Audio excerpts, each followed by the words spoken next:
Добрый вечер. В эфире информационный выпуск Амшевшара. Коротко о темах в сегодняшнем выпуске.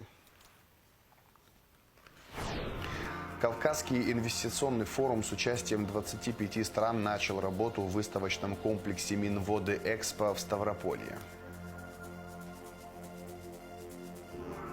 К столетию со дня рождения Алексея Чичпа в Сухумском музучилище прошла конференция, а также открыли его бюст. Абхазский молодежный театр готовится к премьерным показам комедийного спектакля.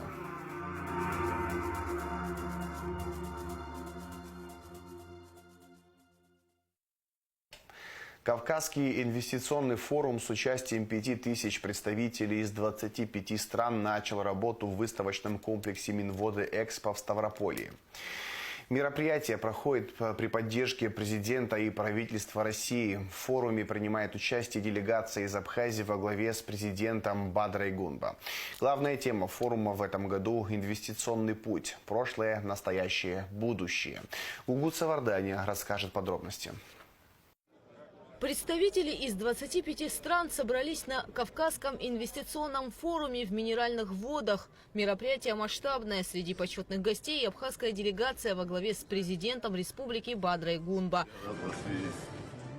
Глава государства в сопровождении министра туризма и оздоровительных курортов Ставропольского края Андрея Толбатова ознакомился со стендами участников форума. Кавказский инвестиционный форум – это большая площадка, где ежегодно налаживаются контакты, заводятся новые знакомства, заключаются договоры. И здесь, конечно же, важно рассказывать о своей родине. Так, каждая из стран-участниц представляет собственный стенд. Например, абхазская экспозиция в этом году была посвящена открытию международного аэропорта Сухум имени Владислава Григорьевича Ардзенба. 1 мая впервые за 33 года возобновилось регулярное авиасообщение с Российской Федерацией.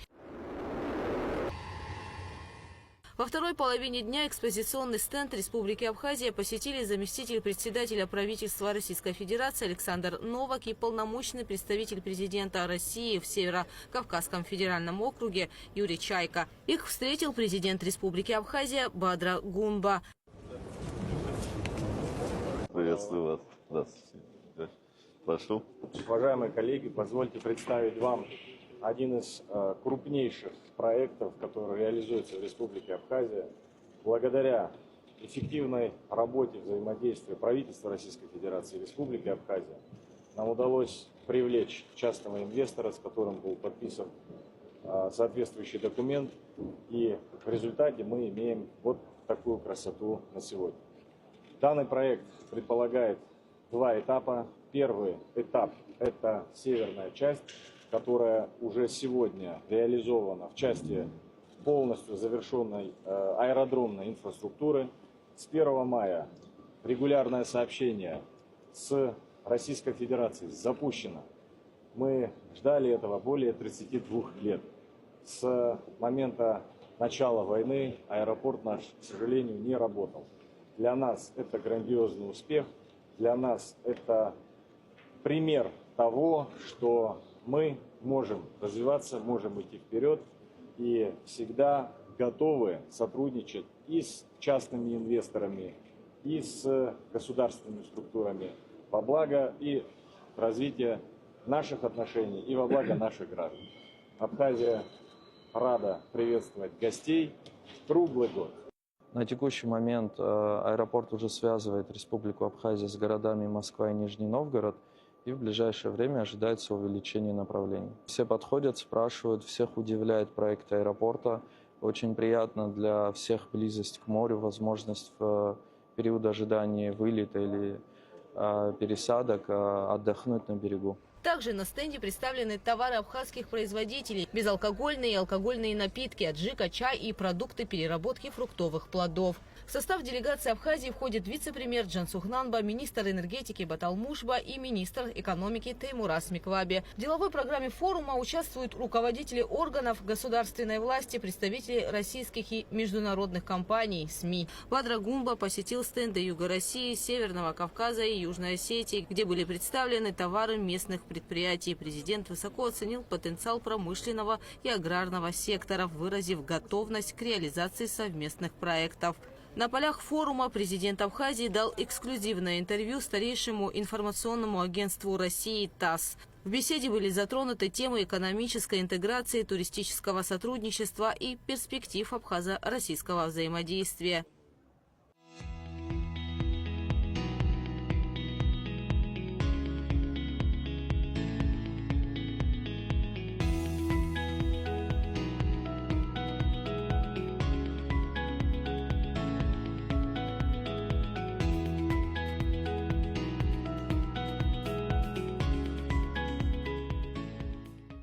Президенты Абхазии и Южной Осетии Бадра Гунба и Алан Гаглоев в качестве почетных гостей приняли участие в открытии павильона «Кавказ». Президент Бадра Гунба провел серию встреч с представителями правительств российских регионов, представленных на форуме. Он подчеркнул стратегическую важность укрепления связей с субъектами Юга России. Для Абхазии ключевым приоритетом остается всестороннее сотрудничество с братскими народами Юга России, с которыми нас объединяет общая история, культура и взаимное стремление к развитию, сказал глава государства.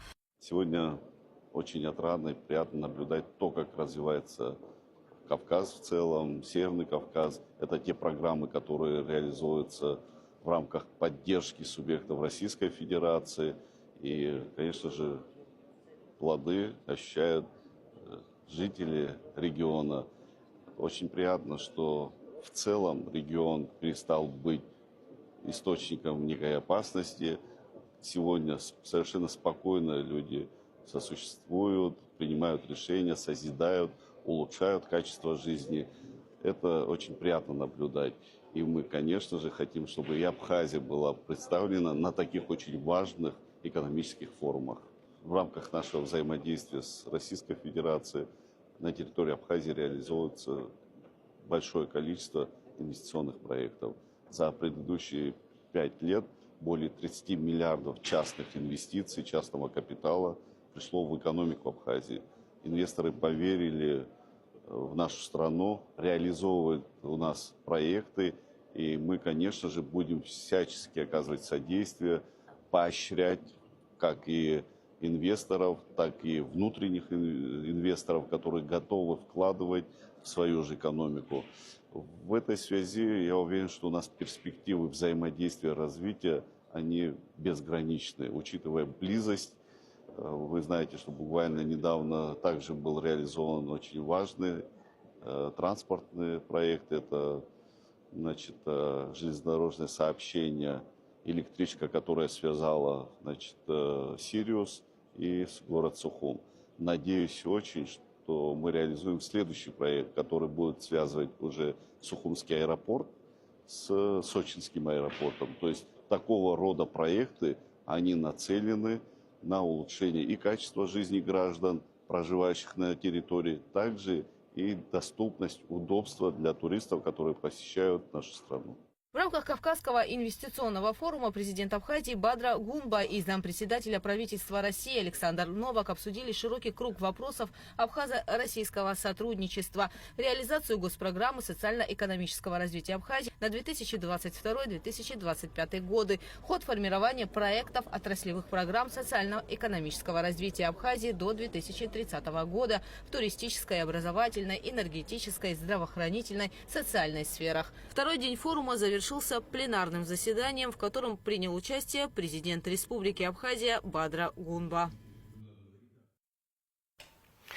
Премьер-министр Владимир Дылба обсудил с председателем Государственного внебюджетного фонда соцстрахования и охраны труда Бакуром Бебия вопросы оказания социальной помощи гражданам республики. Как сообщил Бакур Бебия, за последние 3 года доходная часть фондом перевыполняется, и в текущем году такая динамика сохраняется. По мнению Владимира Дылба, доходы фонда позволяют принимать дополнительные решения по индексации размеров отдельных социальных выплат. Оказание социальной помощи гражданам – приоритетные вопросы правительства, подчеркнул премьер-министр. За последние 3 года фондом социального страхования охраны труда доходная часть была перевыполнена. Так и в 2025 году у нас хорошая динамика. На первый квартал 2025 года мы идем в плюсе на 15 миллионов рублей. с По отношению к предыдущему году, да, после повышения уровня заработных плат в нашей стране, соответственно, и расходная часть по пособиям тоже у нас увеличилась. И в этом году мы впервые за все годы мы повысили, значит, суммы по пособиям, размеры по пособиям такие, как по временной трудоспособности до 22 тысяч рублей, по беременности, родам до 30 тысяч рублей в месяц. Ранее суммы этих пособий составляли в среднем от 65 до 70 тысяч рублей. Но сегодня, по беременности родом, но сегодня это от 110 до 170 тысяч рублей. Вот. Также, что касаемо единовременных выплат. В прошлом году, посоветовавшись с вами, мы инициировали повышение размера пособий единовременных, такие как по рождению ребенка для работающих родителей мы повысили с 22 до 27 тысяч рублей. И для по рождению ребенка для неработающих родителей до 22 тысяч рублей. Но стоит учитывать, что такой вид пособия, как по рождению ребенка для неработающих родителей, у нас не поддерживается страховыми взносами, но мы изыскали и изыщем в будущем средства для поддержания этой части наших граждан. Мы реализуем, как и в прошлом году, реализуем и в этом году практически уже началась у нас программа по детскому лагерю. Не только отдых, но и образовательный отдых для детей. Такого у нас и не было вообще раньше. С углубленным изучением абхазского языка. Проводят разные мероприятия. И культурная программа очень насыщенная. Всем очень нравится, отзывы очень хорошие. Отдельное спасибо я хотел бы выразить учителям, всем тем, кто уделяет внимание нашим детям. Раньше этот отдых оплачивался 50 на 50 или 70 на 30. То есть родители или профсоюз оплачивал дополнительную сумму до 100%. Но мы все эти годы оплачиваем все 100%. То есть дети не платят, родители не платят ни рубля, просто все расходы фонд взял на себя. Мы поддерживаем социальную политику нашего государства, делаем все возможное для того, чтобы граждане почувствовали заботу государства о них. Фонд социального страхования, несомненно, является важнейшим финансовым институтом, отвечающим за главные приоритетные направления социальной политики нашего государства. Этот институт обеспечивает сегодня нужды наших граждан, попавших в определенные условия, прежде всего в то время, когда наступает их нетрудоспособность. В нашей стране выплачивается 6 видов пособий по нетрудоспособности. Добавляется к социальному обеспечению это санаторно-курортное лечение. И очень важная позиция – это оздоровительный отдых детей. Вы об этом уже сказали, уже на протяжении нескольких лет этот проект реализуется. Мы надеемся, что он получит хорошие отзывы и в будущем. И, естественно, необходимо заниматься этим. Действительно, доходы фонда сегодня позволяют судить о том, что необходимо принимать дополнительные решения по индексации отдельных социальных выплат. Эта тенденция наметилась уже не первый год. У нас в 2023 году было принято такое решение. С 2024 года, как вы напомнили, социальные пособия, соответственно, до 22 тысяч рублей по отдельным позициям выросли. Наверняка надо пересматривать, но пересмотр, я полагаю, что должен находить отражение в том числе в развитии социально-экономического положения в нашей стране, учитывать темпы инфляции. И сразу, наверное, тоже хотелось бы отметить, что темпы инфляции, индексация размеров отдельных социальных выплат должна происходить не только, разумеется, в фонде социального страхования и охраны труда. По возможности это надо делать по всем таким выплатам. Ждем от вас предложений, связанных с индексацией. Очень рассчитываю, что в 2025 году мы еще раз вместе с вами внимательно проработаем и посмотрим на другие виды пособий, которых можно проиндексировать с учетом поступлений дохода. И это еще раз подчеркнет о приоритетности направлений социальной политики и оказания социальной помощи нашим гражданам. Поэтому хотел бы пожелать вам успехов, соответственно, в достижении главных целей и бюджету пополнения новых доходов. Благодарю. Спасибо. Необходимо продолжать поэтапную индексацию пенсий. Премьер-министр Владимир Делба обсудил вопросы пенсионного обеспечения граждан Абхазии с председателем пенсионного фонда Денисом Гуларием. Бюджет, если коротко, в процентном отношении исполнен по всем показателям на 101,4%. Это по доходам, и по расходам тоже у нас исполнение хорошее, 98,8%. Все обязательства перед нашими гражданами, которые мы взяли с начала 2024 года, это повышение размера военным категориям, связанным с Отечественной войной народа Абхазии, мы выполнили, и никаких задержек не было. Потом в последующем 2024 году повышение доплат пенсий, которое мы с вами сейчас обсуждаем, ровно, можно сказать, год спустя, тоже мы справились, никаких проблем, вопросов по выплатам у нас нету. И в 2024 год мы закрыли с переходящим остатком 247 миллионов рублей. Практически после того, как мы ежемесячно выплачиваем на май месяц, уже на той неделе полностью мы смогли профинансировать. Помимо этого у нас остатки остаются вполне достаточно, чтобы вот то, что мы делаем с вами, вот предложение по поводу повышения выплат, что мы это все рассчитали, что мы все это смогли финансировать.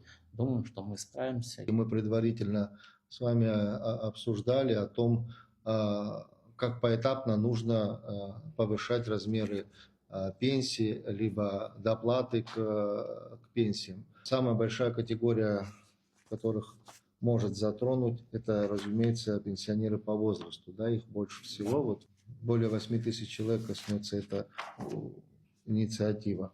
И это инвалиды с детства. Это наша прямая задача продолжить, как и в предыдущие годы, поэтапную индексацию размеров пенсионного обеспечения по тем категориям, которые наиболее уязвимые, по тем категориям, по которым есть такая потребность, необходимость. Понятно, что все категории должны быть проиндексированы как можно чаще, но исходя из тех возможностей, которые у нас есть, мы должны это делать быстро, и я жду от вас предложений, и уже с 1 июля текущего года дать возможность проиндексировать вам и выплатить новые размеры пенсий.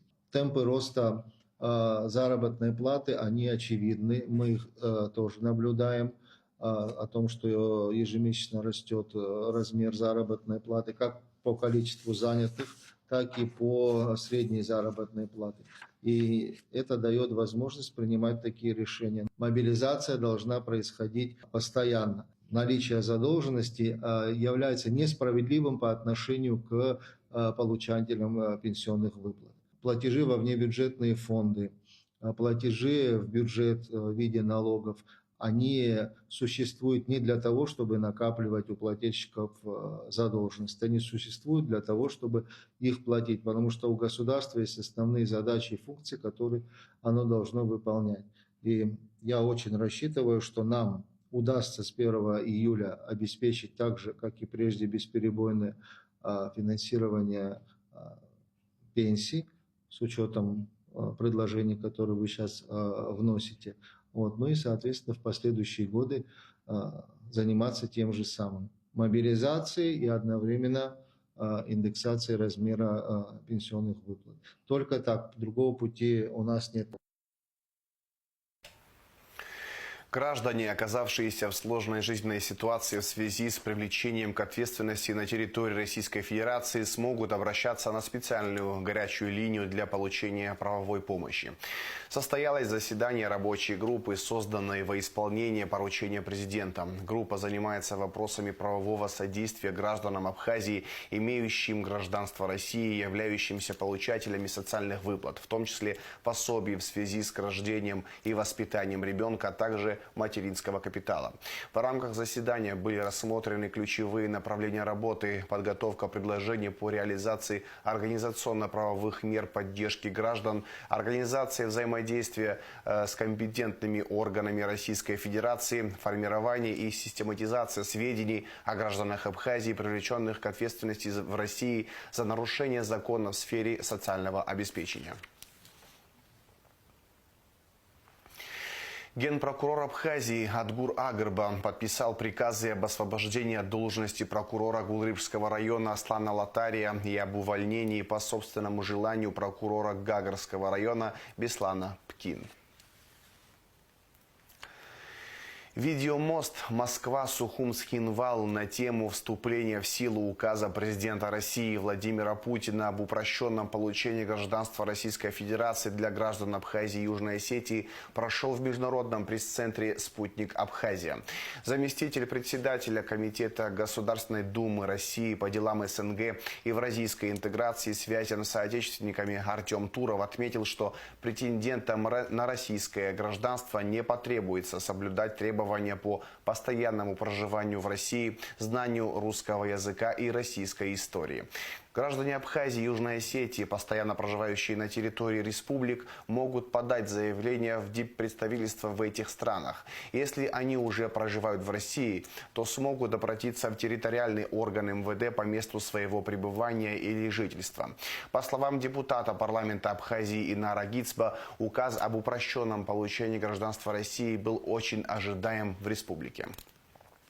Гражданство России для нас единственное окно в мир и возможность получать качественное образование и высокотехнологичную медицинскую помощь, отметил депутат. Комиссия Министерства сельского хозяйства рассмотрела и одобрила проекты на 130 миллионов рублей, которые будут профинансированы в рамках ведомственной целевой программы развития сельского хозяйства 2025. Всего было подано 487 проектов на сумму более чем 292 миллиона рублей, при том, что на программу предусмотрено 150 миллионов рублей. По словам секретаря комиссии по реализации программы Теваза Ачба, не соответствуют заявленным требованиям для участия в программе 40 проектов на сумму 24 миллиона 734 тысячи рублей. Таким образом, на комиссию было вынесено 447 проектов на сумму 269 миллионов рублей. К столетию со дня рождения первого абхазского композитора, члена Союза композиторов СССР Алексея Чичба в Сухумском государственном музыкальном училище прошла конференция, включающая серию докладов о жизни и творческой деятельности выдающегося деятеля искусств. Мероприятие началось с торжественного открытия бюста композитора в здании училища. Репортаж Гундышова. 25 мая первому абхазскому профессиональному композитору, члену Союза композиторов СССР Алексею Чичба исполнилось бы 100 лет. Он автор более 50 песен. В свое время особой популярностью пользовались песни «Белая кофточка» и «Игалазий» на слова народного поэта Баграта Шенукба, а также народные песни «Уарада», «Аураши», «Шаратен», «Озбак» и другие в аранжировке Чичба. А хоровая песня «Сыны Абхазии», в которой звучит призыв к сынам Апсны идти вперед и только вперед, несмотря ни на какие препятствия, стала своего рода гимном воинов Отечественной войны народа Абхазии. Перед началом мероприятия в здании училища был открыт бюст абхазского композитора Алексея Чичба, автор бюста молодой абхазский скульптор Тимур Ахуба. Хочется сказать, что в период, когда он был директором училища с 1964 по 1972 год, это был период расцвета культурной жизни, не только музыкальной, но и всей культуры Абхазии, и театры, и хореографии. Благодаря деятельности Алексея Чичба в нашей стране есть целый пласт музыкальной культуры, представители этой музыкальной культуры, которые прославили нашу страну, которые внесли огромный вклад в развитие классической музыки. Эти композиторы, и Алексей Чичба в том числе, развили жанр симфонического искусства, кантатно-ораториального жанра, песенного, хорового. Конференция собрала представителей творческой интеллигенции, студентов и преподавателей музучилища, общественность. Каждый из присутствующих отмечал важность наследия Алексея Чичпа для будущих поколений. Мероприятие посетила заместитель министра культуры Динара Смыр.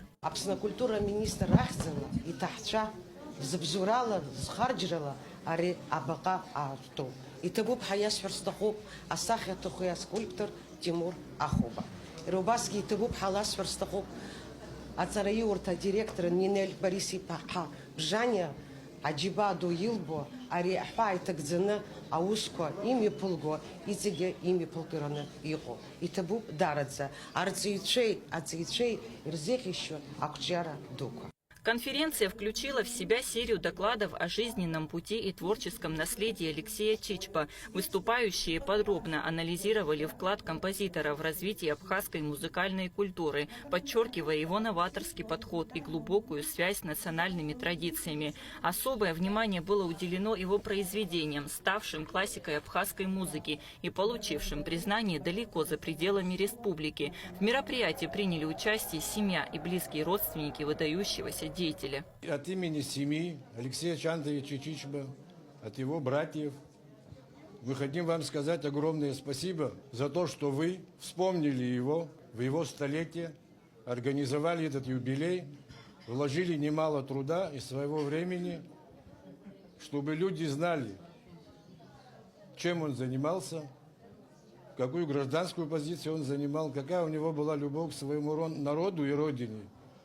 Спасибо отдельно руководству данного музыкального училища, который носит его имя, за то, что вы не забываете, проводите конкурсы, мероприятия. Мы желаем, чтобы эти конкурсы стали в далеком будущем международными. Алексей Чичпа заложил основы абхазской профессиональной музыки, создав государственный симфонический оркестр, хоровую капеллу, ансамбли народной песни и танца.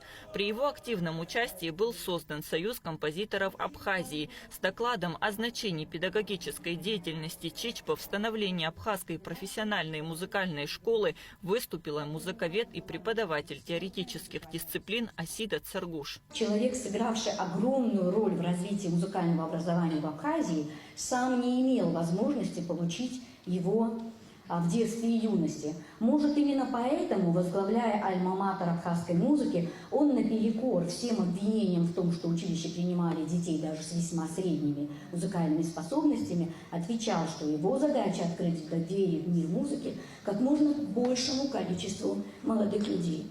Творчество Алексея Чичпа оказало огромное влияние на формирование абхазской композиторской школы и вдохновило целые поколения музыкантов. Его музыка, пронизанная любовью к родной земле и народу, продолжает звучать и находить отклик в сердцах слушателей. Кундашова, Алексей Агухава, Абхазское телевидение. Глава администрации Сухума Тимур Агарба представил коллективу нового заместителя. Им стал 38-летний Константин Тарба. Он будет курировать систему городского коммунального хозяйства и все, что связано с городским строительством. Константин Тарба – строитель по образованию с большим опытом работы, в том числе в государственных строительных структурах. 28 и 29 мая состоится премьерный показ спектакля Абхазского молодежного театра комедии «Не всякий вор-грабитель» по одноименной пьесе итальянского драматурга, нобелевского лауреата Дарио Фо.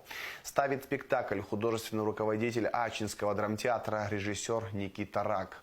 «Не всякий вор-грабитель» – это комедия с острым, смешным, но в то же время сложным сюжетом. Пьесу на абхазский язык перевел актер, заслуженный артист Абхазии Роман Сабуа, художник спектакля Гарри Дочия. А сейчас расскажем о погоде.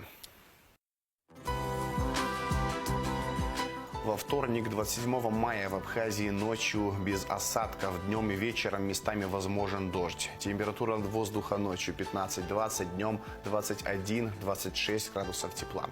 Температура морской воды плюс 17 градусов.